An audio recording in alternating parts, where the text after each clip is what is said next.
الحمد لله الذي هدانا سواء الطريق وجعل لنا التوفيق خير رفيق، والصلاة والسلام على من أرسله هدى وبالاهتداء حقيق ونورا به الاقتداء يليق، وعلى آله وأصحابه الذين سعدوا في مناهج الصدق بالتصديق. أما بعد، فأعوذ بالله من الشيطان الرجيم. بسم الله الرحمن الرحيم. رب اشرح لي صدری ویسر لی امری واحلل عقدۃ من لسانی یفقہوا قولی. باب العلم انواریہ ایجوکیشنل سوسائٹی و جامعہ انواریہ حیدرآباد انڈیا کے زیر اہتمام شرح تہذیب کا درس بفضلہ تعالی قسط وار جاری ہے. آج کا درس قولہ قانون. القانون لفظ یونانی اور سریانی موضوع فی الاصل لمصدر الکتاب. رابطہ. اس سے پہلے متن کی عبارت گزری وقد یقع فیہ الخطا فاحتیج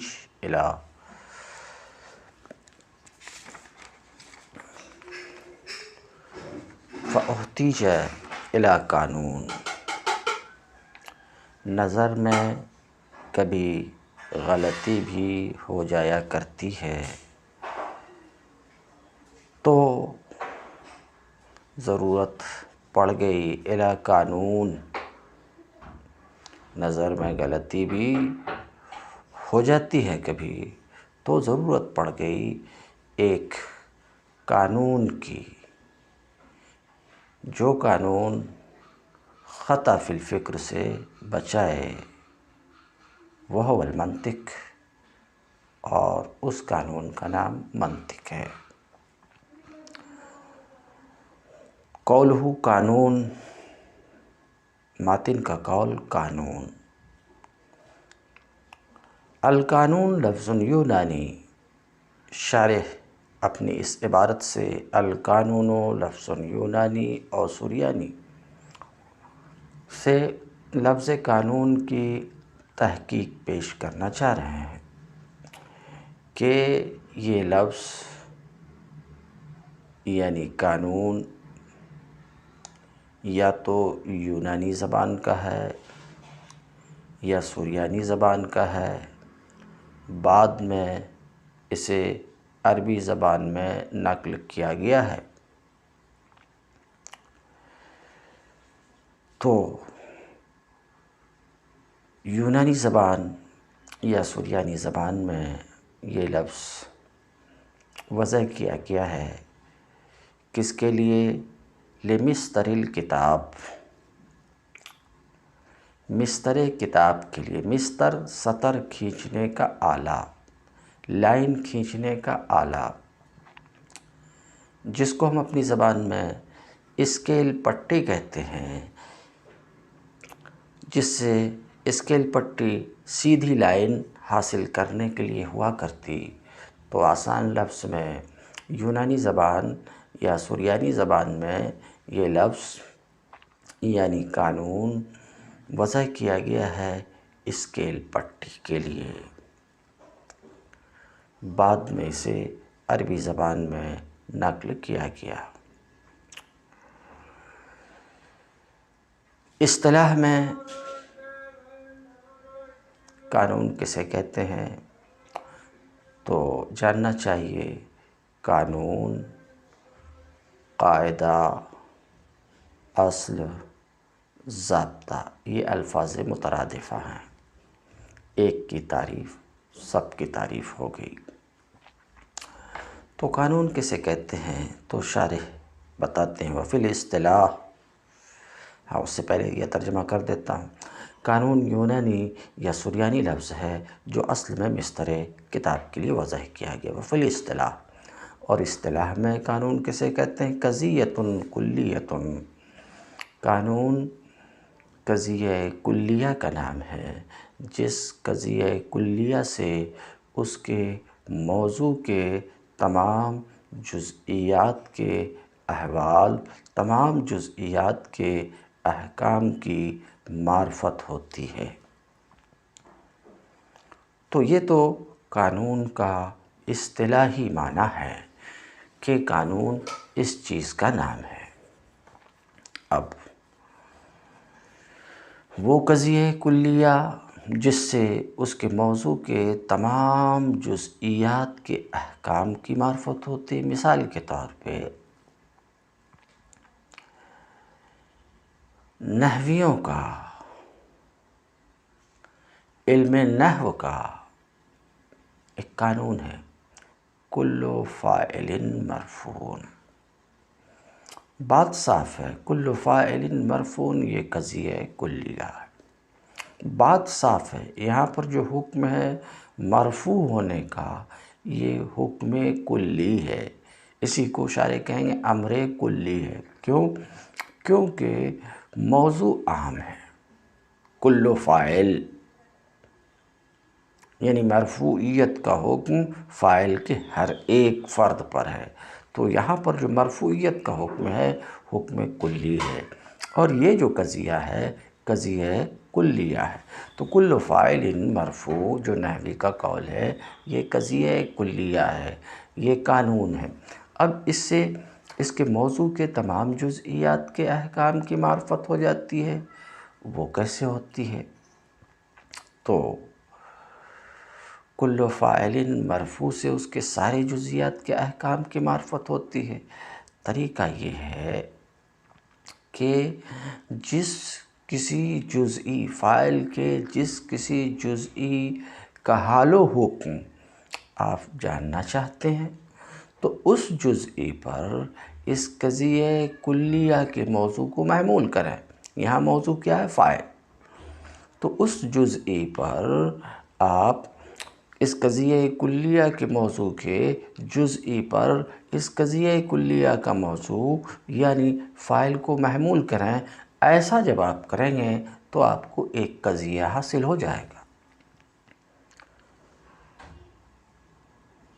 یہاں تک اور آسان طریقے پر سمجھیں، مثلا ضرب زید،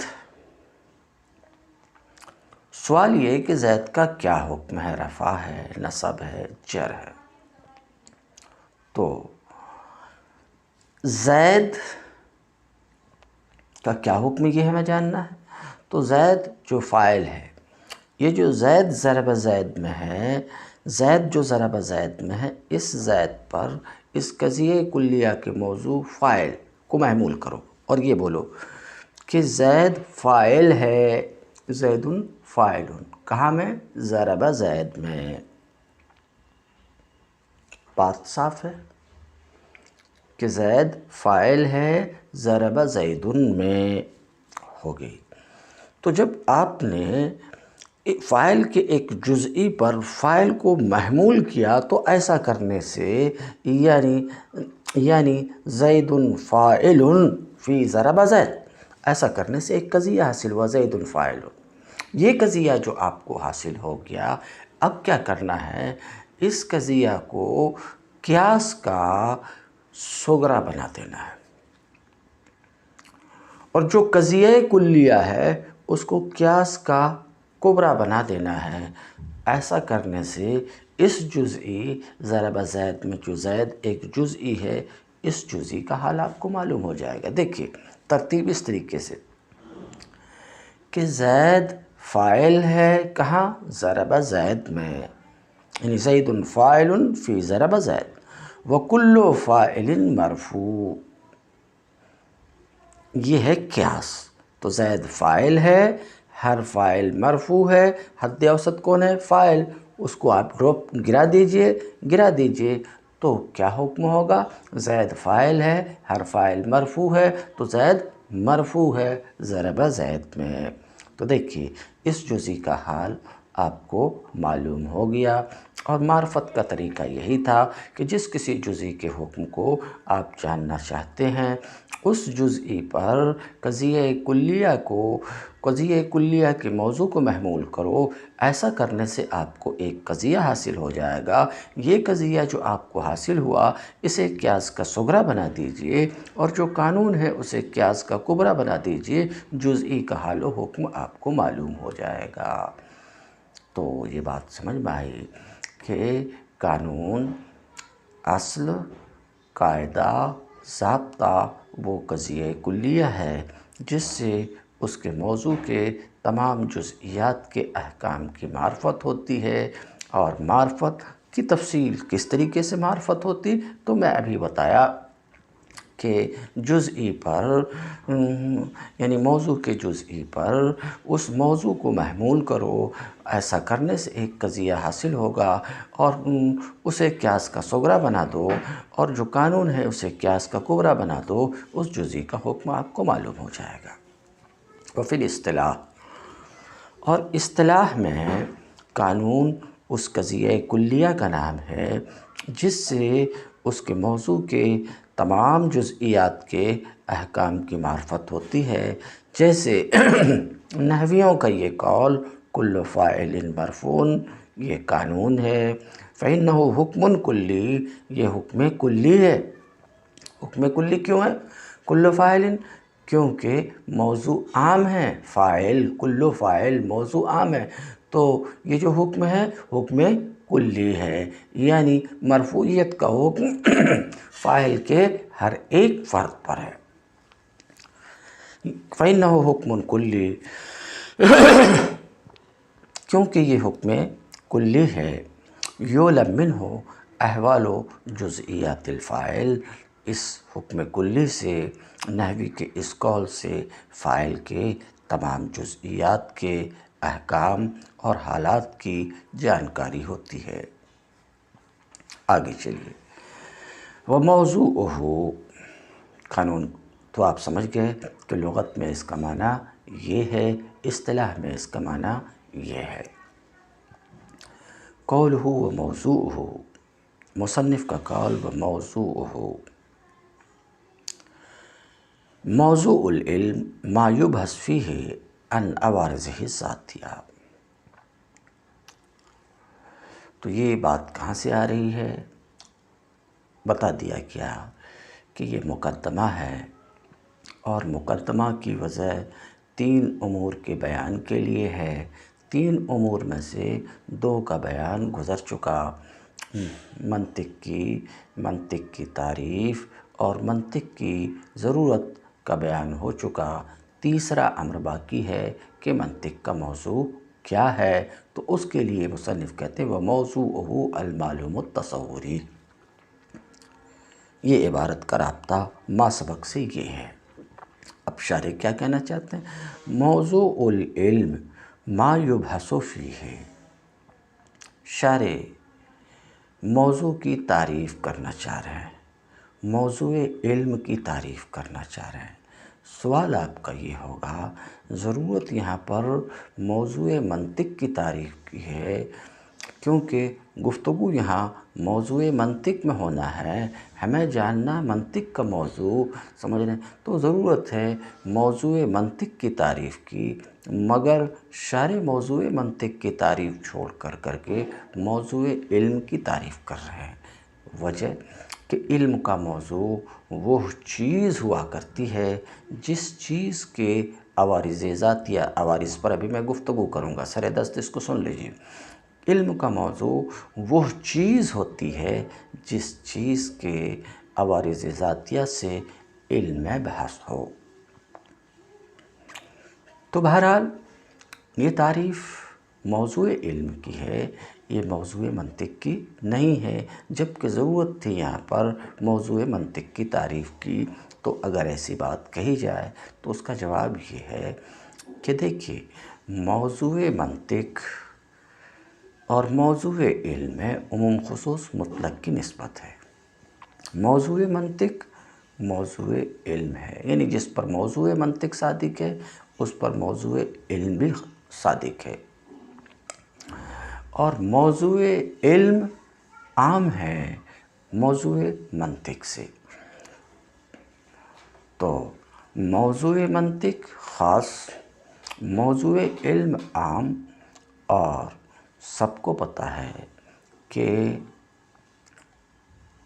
خاص کا علم عام کے علم سے مسبوق ہوتا، یعنی مقید کا علم مطلق کے علم سے مسبوق ہوتا ہے۔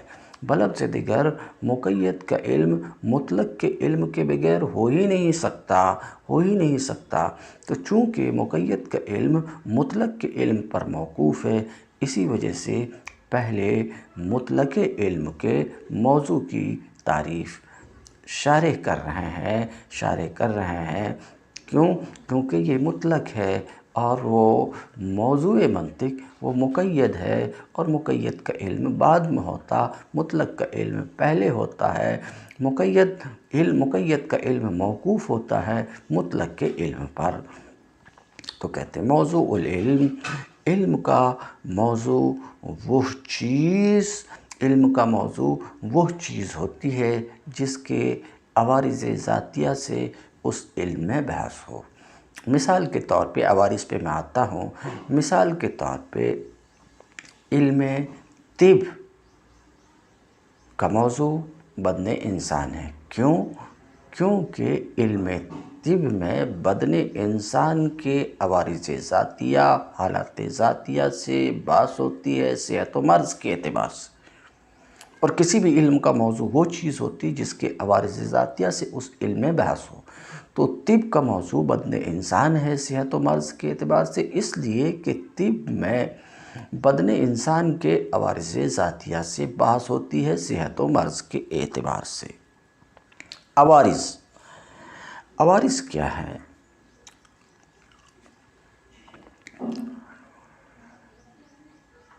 عارض کیا ہے؟ عارض بنا ہے عروض سے۔ عروض اور لحوق کیا چیز ہے؟ ذرا دقت ہوتی ہے ابتدائی طلبہ کو عروض و لحوق کے سمجھنے میں۔ اس کو پہلے ہم ایک مثال سے سمجھتے ہیں۔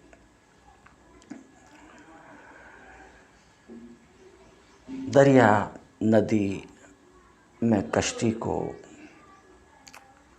رینگتے ہوئے یقیناً آپ نے دیکھا ہوگا۔ تو وہ کشتی جو رواں اور دواں ہے، اس کشتی کو حرکت عارض۔ آپ کیا بولتے ہیں؟ کشتی چل رہی ہے تو یہ چلنا، حرکت کشتی کو عارض ہے۔ تو حرکت یہ عارض ہے اور کشتی معروض ہے۔ حرکت کا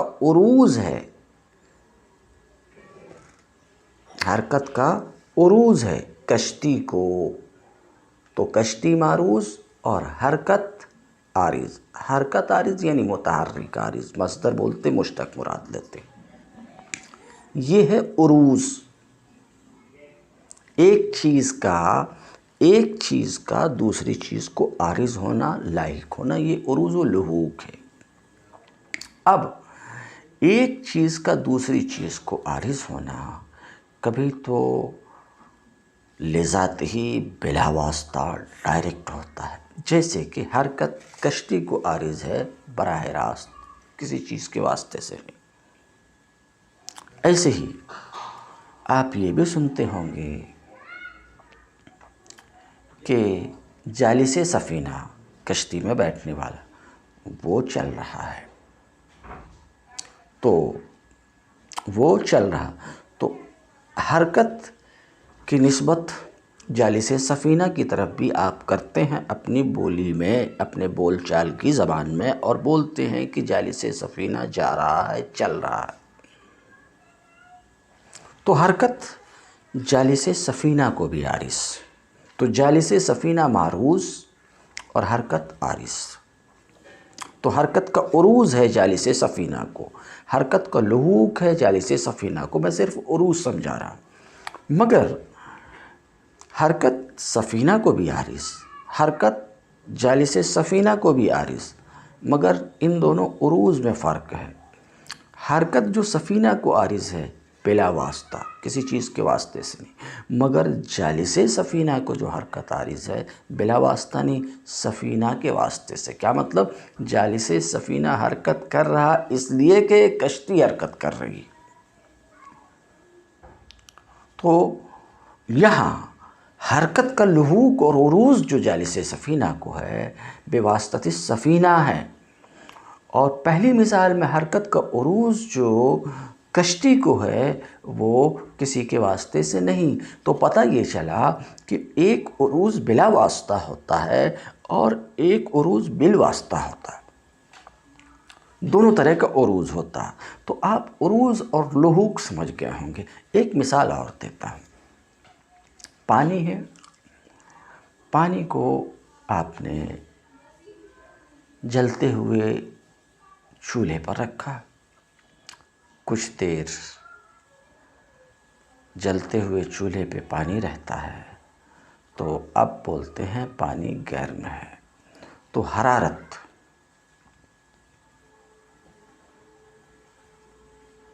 گرمی، یہ عارض کس کو؟ پانی کو،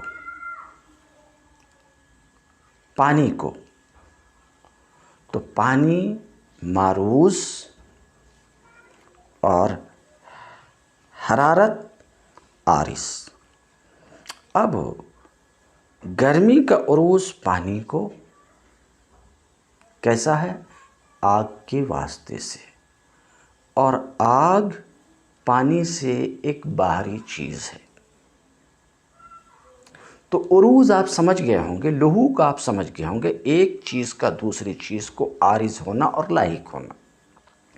اور یہ بھی ابھی تک تینوں مثال کے ذریعے سے آپ کو یہ بات سمجھ میں آئی ہوگی کہ ایک چیز کا دوسری چیز کو عارض ہونا، ایک چیز کا دوسری چیز کو لاحق ہونا، کبھی تو لذات ہی ہوتا، کبھی بلا واسطہ ہوتا ہے، کبھی بالواسطہ ہوتا ہے۔ اور بالواسطہ ہوتا تو یہ واسطہ کبھی تو معروض سے خارج ہوا کرتا ہے، خارج ہوا کرتا ہے، جیسے کہ دونوں مثال میں، پیچھے دونوں مثال میں۔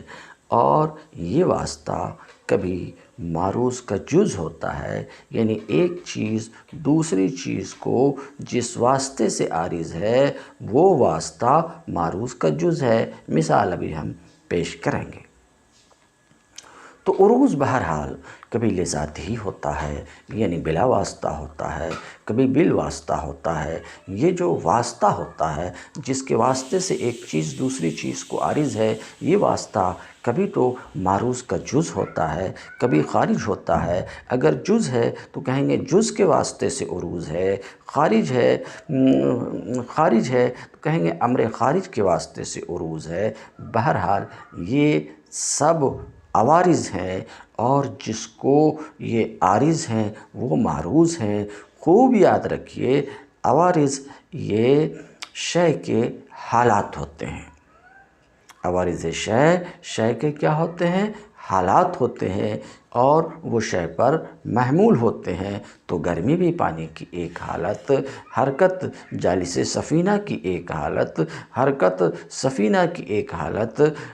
اور آپ کو پتہ ہے کہ جو جس کی حالت ہوتی ہے وہ اس کے اوپر محمول ہوا کرتی ہے۔ تو عوارض معروض پر، عوارض شے پر یہ محمول ہوا کرتے ہیں۔ اسی وجہ سے ہم بولتے ہیں پانی گرم ہے، جالس سفینہ متحرک ہے، سفینہ متحرک ہے، حمل کے ساتھ بول رہے ہیں۔ یہ ہے عروض۔ غالباً عروض و لحوق آپ کو سمجھ میں آ گیا ہوگا کہ یہ عروض کیا ہے، لحوق کیا ہے۔ اب دوسرے مرحلے میں ہمیں یہ دیکھنا ہے کہ جیسا کہ ابھی میں عرض کیا کہ یہ تینوں عوارض ہیں شے کے، حالات ہیں شے کے، مگر شے کے جتنے حالات ہوتے ہیں وہ سارے حالات ایک طرح کے نہیں ہوتے ہیں، ایک جیسے نہیں ہوتے۔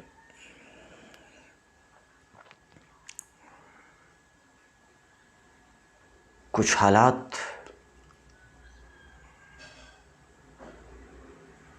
کا مضبوط تعلق شے سے ہوتا ہے، اور کچھ دوسرے حالات کا شے سے اتنا مضبوط تعلق نہیں ہوتا۔ ہوتے تو ہیں شے کے حالات، مگر ان حالات کا شے سے اتنا مضبوط تعلق نہیں ہوتا۔ تو حالات دونوں طرح کے ہوتے ہیں، ایسے بھی حالات ہوتے ہیں جن کا قوی تعلق شے سے ہوتا ہے، اور شے کے کچھ ایسے بھی حالات ہوتے ہیں جن کا کمزور تعلق شے سے ہوتا ہے۔ یہ تو ہے۔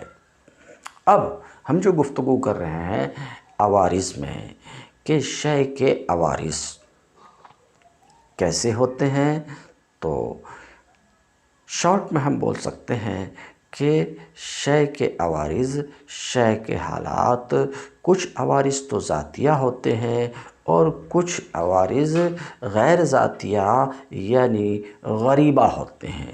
کچھ حالات ذاتیہ ہوتے ہیں، عوارض ذاتیہ ہوتے ہیں، کچھ عوارض غریبہ ہوتے ہیں۔ اب آپ پوچھیں گے کہ عوارض ذاتیہ کیا ہیں، عوارض غریبہ کیا ہیں، یہ آپ سوال کریں گے۔ تو سنیے، وہ جو شے کو عارض ہو لذات ہی بلا واسطہ وہ شے کے لیے عرض ذاتی ہے، وہ عارض لذات شے ہے۔ مثال کے طور پہ انسان کو عارض ہوتا ہے تعجب، تو تعجب عارض، انسان معروض۔ تعجب دو معنی پر بولا جاتا ہے۔ یہاں جس معنی میں بول رہا ہوں، تعجب کا معنی ہے امر غریب جس کا سبب پوشیدہ ہے، اس کا ادراک۔ بلفظ دیگر، ادراک الامور الغریبہ الخفیۃ السبب، اس امر غریب کا ادراک جس کا سبب خفی ہے، یہ ہے تعجب، اور یہ انسان کو عارض ہوتا ہے۔ انسان ادراک کرتا ہے ایسے امر غریب کا، یہی ادراک تعجب ہے۔ تو تعجب انسان کو عارض، تعجب انسان کو عارض۔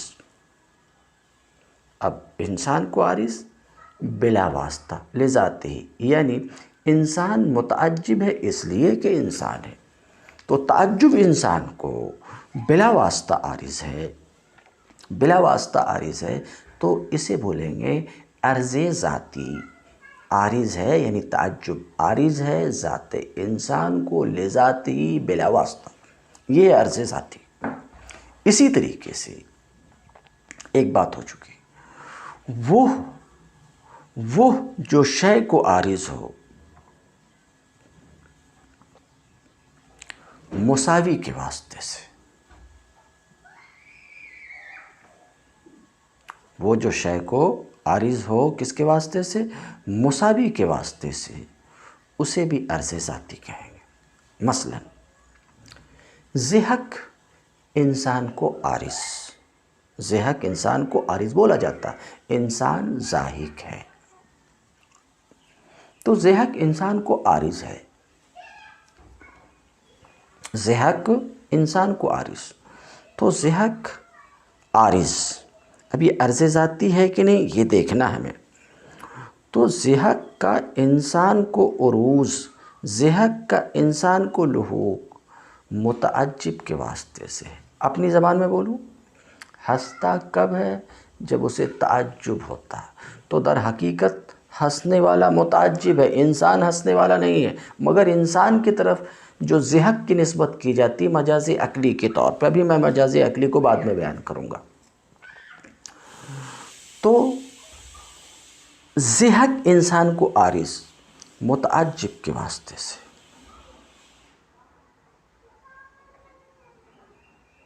اور ضاحک اور متعجب مساوی ہے۔ تو ایک چیز کا دوسری چیز کو عروج مساوی کے واسطے سے ہو تو یہ بھی عرض ذاتی ہے۔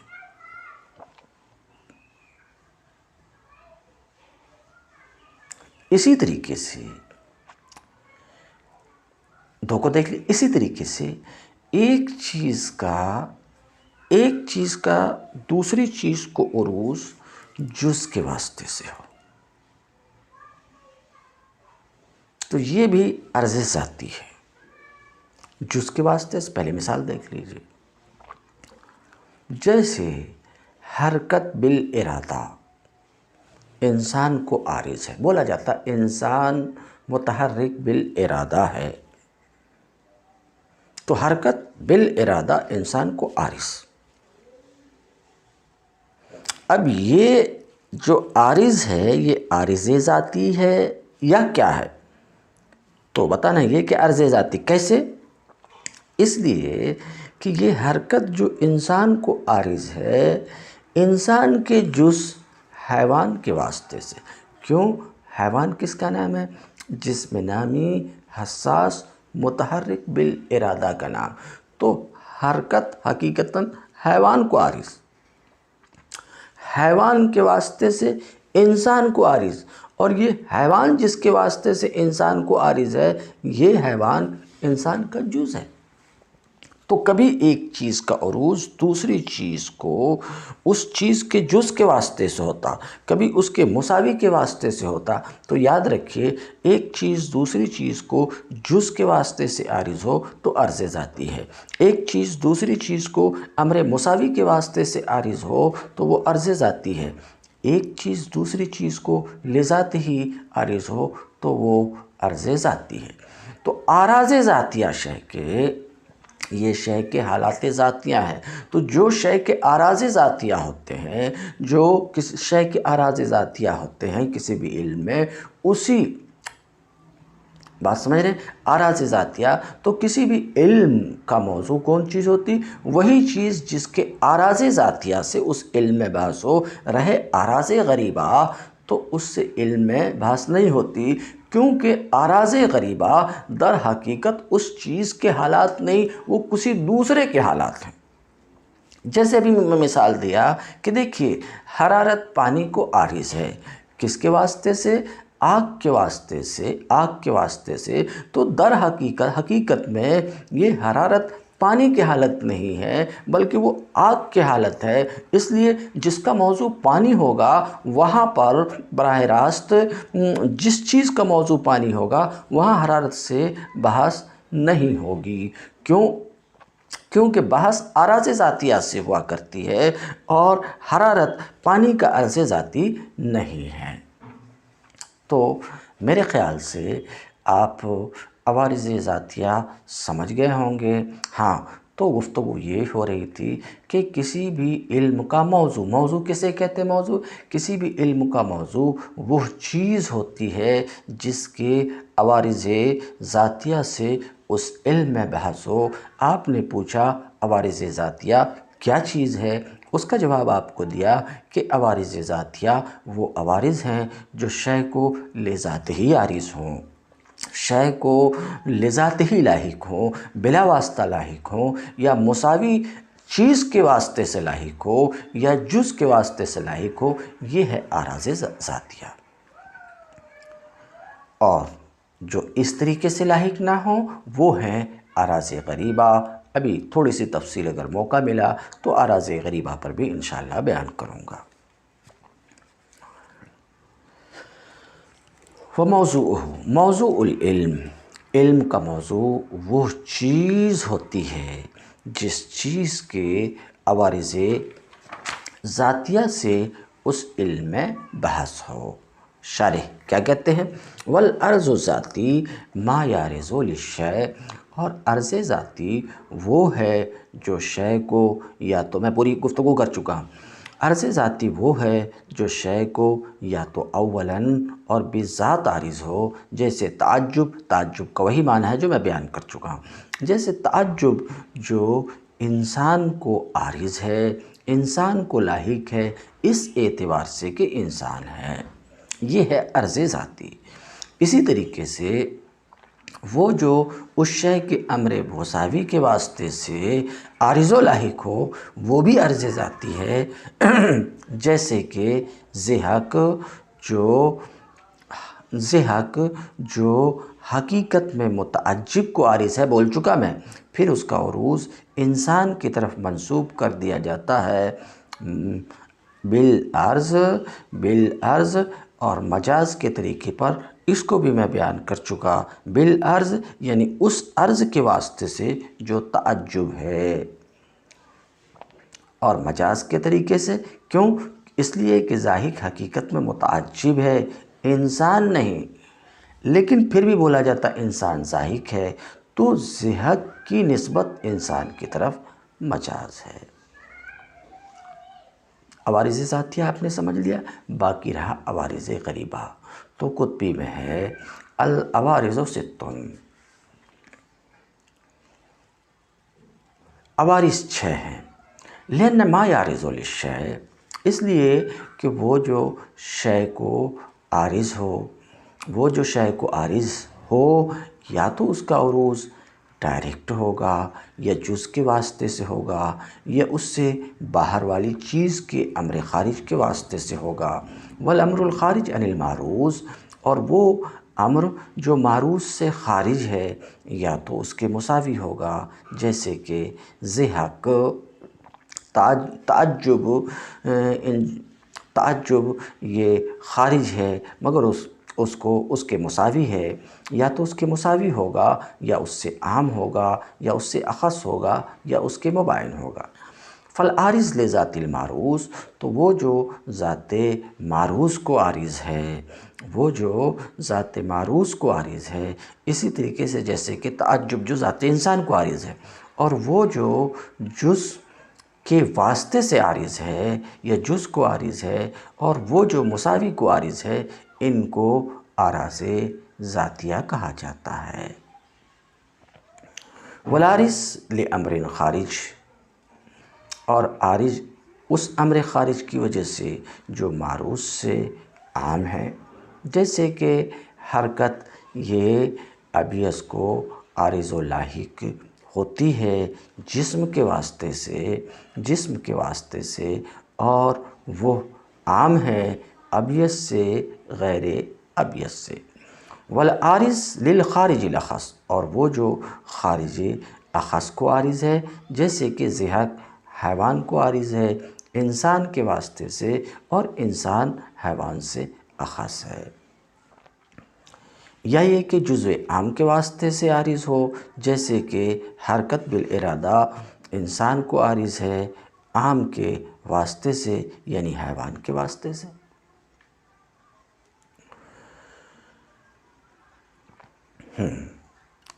تو یاد رکھیے، عارض للمساوی، عارض لجزئہ، عارض لذاتہ کو اعراض ذاتیہ کہا جاتا، اور وہ جو مباین کے واسطے سے عارض ہو، جیسے حرارت جو پانی کو آگ کے واسطے سے عارض ہے، یہ عرض غریب ہے۔ اسی طریقے سے اخص کے واسطے سے عارض ہو، وہ بھی عرض غریب ہے، اسی طریقے سے امر خارج عام کے واسطے سے عارض ہو، وہ بھی عرض غریب ہیں۔ تو یہ 3 عوارض غریبہ ہیں اور 3 عوارض ذاتیہ ہیں، اور کسی بھی علم میں شے کے عوارض ذاتیہ سے بحث ہوتی ہے، عوارض غریبہ سے بحث نہیں ہوتی، کیونکہ عوارض غریبہ در حقیقت اس شے کے حالات ہیں ہی نہیں، کسی دوسری شے کے حالات ہیں۔ جب دوسری شے کے حالات ہیں تو ظاہر سی بات ہے اس علم میں عوارض غریبہ سے بحث بھی نہیں ہونی چاہیے۔ یہ تو تھوڑی سی گفتگو تھی عوارض ذاتیہ میں اور ضمناً عوارض غریبہ میں۔ قولہ، ہاں ایک لفظ رہ گیا فافہم، تو اسے سمجھ لو، اسے سمجھنا اشارہ کرنا چاہ رہے ہیں، بولے تعجب انسان کو عارض ہے، ضحک انسان کو عارض ہے۔ سوال عارض معروض پر محمول ہوتا اور تعجب کا انسان پر حمل صحیح نہیں ہے، ضحک کا انسان پر حمل صحیح نہیں ہے، ایسا بولا جانا درست نہیں ہے کہ انسان تعجب ہے، ایسا بولا جانا صحیح نہیں ہے کہ انسان ضحک ہے۔ حالانکہ عارض معروض پر محمول ہوتا اور اس کا حمل درست نہیں، تو اشارہ کرنا چاہ رہے ہیں کہ بولتے ہیں مصدر، مراد لیتے ہیں مشتق۔ یعنی یہ جو کہا کہ تعجب انسان کو عارض ہے، مطلب متعجب انسان کو عارض ہے۔ ضحک انسان کو عارض ہے، یعنی ضاحک انسان کو عارض ہے، مصدر بول کر کے مشتق مراد لیا گیا۔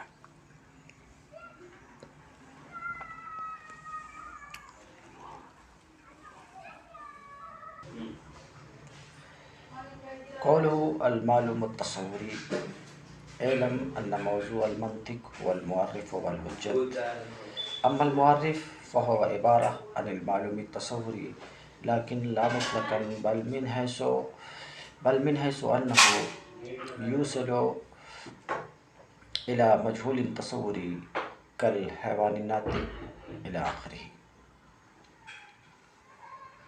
شارح کہتے ہیں مصنف کا قول المعلوم التصوری، رابطہ موضوعہ المعلوم التصوری،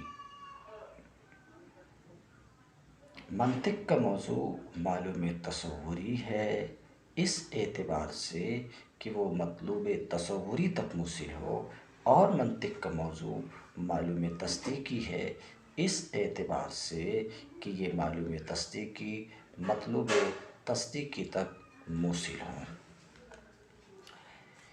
اعلم ان موضوع المنطق هو المعرف والحجہ، جاننا چاہیے کہ منطق کا موضوع وہ معرف اور حجت ہے۔ آپ جان چکے کسی بھی علم کا موضوع وہی چیز ہوگی جس کے عوارض ذاتیہ سے اس علم میں بحث ہو۔ چونکہ منطق میں معرف اور حجت کے عوارض ذاتیہ سے بحث ہوتی ہے، اس لیے منطق کا موضوع معرف اور حجت ہے۔ منطق میں معلومات تصوریہ اور تصدیقیہ کے بحیثیت ایصال عوارض ذاتیہ سے بحث ہوتی ہے، اس لیے منطق کا موضوع معلومات تصوریہ اور تصدیقیہ بحیثیت ایصال ہے۔ جاننا چاہیے کہ منطق کا موضوع وہ معرف اور حجت ہے۔ اما المعرف فهو عبارہ عن المعلوم التصوری، لیکن معرف تو نام ہے معلوم تصوری کا، معرف نام ہے معلوم تصوری کا، لیکن لا مطلقاً، کیا کہنا چاہ رہے ہیں؟ معرف معلومات تصوریہ کو کہتے ہیں، لیکن یعنی منطق کا موضوع معلومات تصوریہ ہے۔ آگے اسی طریقے سے معلومات تصدیقیہ ہیں، معلومات تصوریہ ہیں اور معلومات تصدیقیہ ہیں اس اعتبار سے کہ یہ مجہولات تصوریہ مجہولات تصدیقیہ تک موصل ہیں۔ تو معلومات تصوریہ اور تصدیقیہ منطق کا موضوع ہے، ایصال کے اعتبار سے، اس اعتبار سے نہیں کہ یہ معلومات موجود ہیں یا غیر موجود ہیں، جواہر ہیں یا اعراض ہیں، نفس الامر میں ہیں یا نفس الامر میں نہیں ہیں، یعنی نفس الامر کے مطابق ہیں یا نفس الامر کے مطابق نہیں ہیں، اس اعتبار سے ان معلومات سے منطق میں بحث نہیں ہوتی، کیونکہ یہ منطق کے وظائف میں سے نہیں، ہاں اس چیز سے بحث حکمت الہیات میں ہوتی ہے۔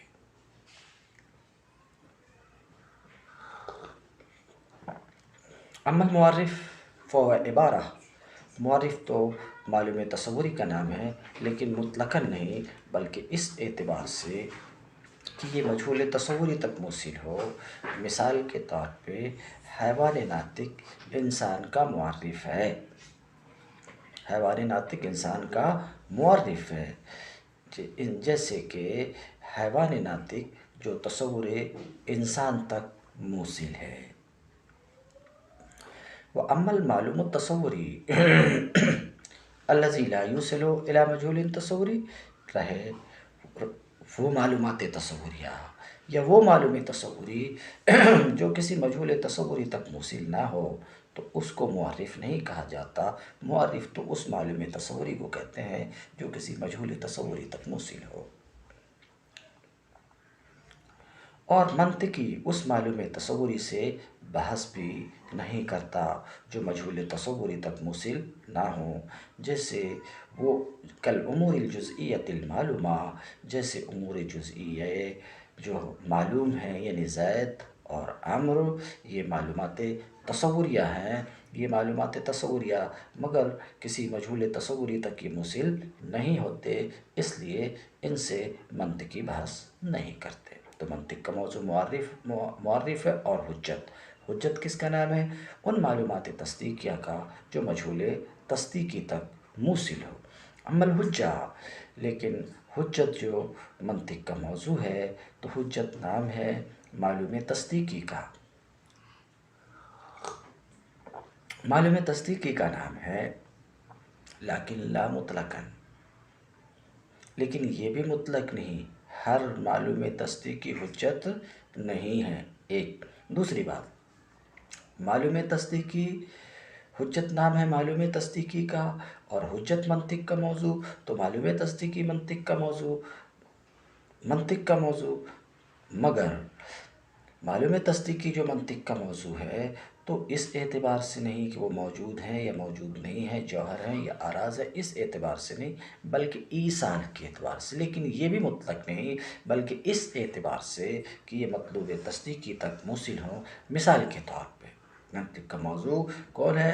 معلوم تصدیقی حجت، یعنی معلوم تصدیقی جو کسی مجہول تصدیقی تک موصل ہو۔ مثال کے طور پہ ہمارا قول العالم متغیر، اور ہمارا قول کل متغیر حادث، یہ معلومات تصدیقیہ ہیں، اور حال یہ ہے کہ یہ ایک تصدیق جو مجہول تھی اس تصدیق تک یہ پہنچا رہی ہیں۔ کس تصدیق تک؟ العالم حادث کی تصدیق تک پہنچا رہی ہیں۔ وَأَمَّا مَا لَا يُوصِلُ، لیکن وہ معلوم تصدیقی جو کسی مجہول تصدیقی تک موصل نہ ہو، جیسے ہمارا یہ قول کہ آگ گرم ہے مثال کے طور پر، تو یہ حجت نہیں ہے۔ منطقی اس میں نظر نہیں کرتا بلکہ منطقی بحث کرتا ہے معرف اور حجت سے۔ تو منطقی بحث معرف اور حجت سے کرتا ہے، اس اعتبار سے معرف و حجت سے منطقی بحث کرتا، اس اعتبار سے کہ کس طرح انہیں ترتیب دی جانی چاہیے، ان کی ترتیب کس طرح ہو کہ وہ دونوں یعنی معرف و حجت مجہول تک پہنچا دیں۔ تو معرف اور حجت میں نظر کرتے بحث کرتے اس اعتبار سے کہ کس اعتبار سے ان کی ترتیب ہو، کس اعتبار سے انہیں ترتیب دیا جائے کہ یہ ترتیب مجہول تک پہنچا دے، مجہول تصوری یا مجہول تصدیقی تک پہنچا دے۔ اب رہی یہ کہ معرف میں ترتیب کیا ہے؟ معرف میں ترتیب یہ ہے کہ عام کو پہلے رکھا جائے، خاص کو بعد میں رکھا جائے۔ جیسے اوپر کی مثال میں آپ نے دیکھا کہ حیوان ناطق انسان کا معرف ہے، انسان کا معرف ہے، حیوان یہ عام ہے، ناطق یہ خاص ہے۔ تو معرف میں ترتیب کا معنی یہ ہے کہ عام کو پہلے اور خاص کو بعد میں رکھا جائے۔ جیسے الحیوان الناطق میں حیوان عام ہے، ناطق بعد میں ہے، یہ تو معرف میں ترتیب ہے۔ اسی طریقے سے حجت میں ترتیب کیا ہے؟ حجت میں ترتیب یہ ہے کہ صغریٰ کو پہلے اور کبریٰ کو بعد میں رکھا جائے۔ جیسے اوپر کی مثال میں العالم متغیر یہ صغریٰ ہے، کل متغیر حادث کبریٰ ہے، صغریٰ کو پہلے اور کبریٰ کو بعد میں رکھا گیا، یہ ہے حجت میں ترتیب۔ تو معرف اور حجت میں نظر کرتے ہیں، مناطقہ معرف اور حجت میں نظر کرتے ہیں اس اعتبار سے کہ انہیں کس طرح ترتیب دیا جائے کہ یہ مجہول تک پہنچا دیں، بلکہ نظر لا ينظر فی، اس میں نظر نہیں کرتے بلکہ بحث کرتے معرف اور حجت سے اس اعتبار سے کہ انہیں کس طرح ترتیب دیا جائے کہ یہ ترتیب مجہول تک پہنچا دے۔ تو جان چکے منطق کا موضوع معرف اور حجت ہے، بلفظ دیگر معلوم تصوری یا معلوم تصدیقی جو مجہول تصوری یا مجہول تصدیقی تک موصل ہو اور اسی کا نام معرف رکھا جاتا ہے۔ تو بہت آرام سے بول سکتے ہیں منطق کا موضوع معرف اور حجت ہے۔ تو وہ معلومات تصوریہ جو مجہول تصوری تک موصل ہو اس کو معرف کہا جاتا ہے۔ فیسمى معرف، تو وہ معلوم تصوری جو مجہول تصوری تک موصل ہو اس کو معرف کہا جاتا ہے۔ اور تصدیقی یسمى حجہ، یا وہ معلومات تصدیقیہ جو مجہول تصدیقی تک موصل ہو اس کو حجت کہا جاتا ہے۔ اب شارح معرف اور حجت دونوں کو رکھ رہے ہیں، اس کی وجہ تسمیہ بتانا چاہتے ہیں۔ مصنف کا قول معرف کو معرف کیوں کہا جاتا؟ اس لیے کہ وہ مجہول تصوری کی پہچان کراتا ہے، اس کو واضح کرتا ہے۔ مثال کے طور پہ جن کی حقیقت ہمیں نہ معلوم، اس کی پہچان کون کرا رہا ہے؟ جسم ناری یتشکل باشکال مختلفہ، تو یہ جسم ناری یتشکل باشکال مختلفہ معرف، اسے معرف کیوں؟ کیونکہ مجہول کی پہچان کروا رہا، مجہول کو بیان کر رہا، اس لیے اسے مثلاً الجسم الناری یتشکل باشکال مختلفہ، اسے کیا بولیں گے؟ معرف بولیں گے۔ حجہ، حجت کو حجت کیوں کہتے ہیں؟ حجت لغت میں غلبہ کا نام ہے، یعنی حجت کے لغت میں معنی ہے غلبہ۔ تو معلومات تصدیقیہ جو مجہول تصدیقی تک موصل ہو اس کا نام حجت کیوں کر رکھا گیا؟ کہتے چونکہ یہ غلبہ کا سبب ہے، یہ غلبہ کا سبب ہے، تو جو مسبب کا نام ہے وہ سبب کو دے دیا اور اسی سبب کو ہی کہہ دیا حجہ، یہ تسمیت السبب باسم المسبب کے قبیل سے۔ تو میں کیا عرض کیا کہ حجت کا لغت میں معنی غلبہ ہے، چونکہ معلومات تصدیقیہ جو مجہول تصدیقی تک موصل ہو غلبہ کا سبب ہے، غالب آنے کا سبب۔ مثلاً آپ کے درمیان اور آپ کے مخالف فریق کے درمیان عالم کے حدوث اور عدم حدوث میں اختلاف، آپ حدوث عالم کے قائل ہیں، آپ اس بات کے قائل ہیں کہ عالم حادث ہے، اور آپ نے اپنے اس دعویٰ پر استدلال کر لیا، مثال کے طور پہ عالم متغیر ہے، ہر متغیر حادث ہے، تو اس استدلال سے آپ اپنے خصم پر غالب آ گئے، تو یہ جو حجت ہے یہ غلبہ کا سبب ہے۔ یہ معلومات تصدیقیہ یہ جو حجت ہے یہ غلبہ کا سبب ہے، اور لغت میں حجت کا معنی غلبہ ہے، تو یہ تسمیت السبب باسم المسبب کے قبیل سے۔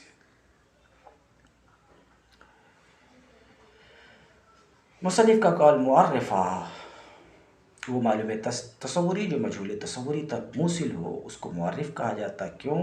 اس لیے کہ وہ پہچان کراتے اور مجہول تصوری کو بیان کرتے، واضح کرتے۔ اور وہ معلومات تصدیقیہ جو مجہول تصدیقی تک موصل ہو اس کو حجت کہا جاتا، کیوں؟